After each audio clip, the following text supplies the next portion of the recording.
All right, I wanted to come on here and tell you guys about my newest obsession, how awesome it is, and why I'm so obsessed with it. And that obsession is Nimble.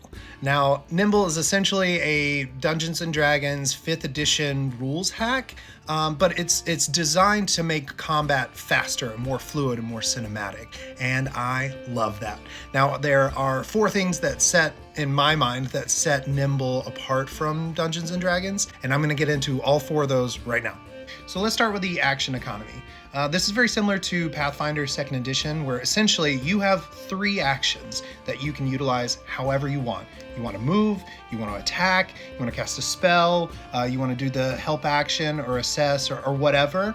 Those just cost a single action, one of your 3 actions. At the end of your turn, you get all of your action points back. So you can start using those action points as reactions as well. So you could use them to negate some of your damage with the defend action, or jump in the way of someone taking damage as the interpose action. Really cool stuff that you can do. But remember, if you use up all of your action points as your reactions, you're not going to have anything to do on your turn. So it comes with like a gambling mechanic as well. Now that you understand the basics of the action economy, let's talk about initiative. Now, initiative in Nimble doesn't tell you the turn order necessarily. It tells you how many actions you have in your first turn. It's kind of how ready you are for battle. So everyone rolls their d20 and adds their initiative modifier to it.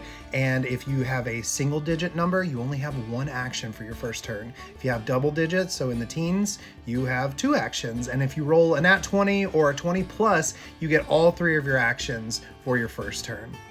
Now, turn order is just determined by who's ready to go first, or who wants to go first, or who it makes the most sense to go first. It's usually players go first, and then all of the monsters will go, and players and monsters, and so on and so on.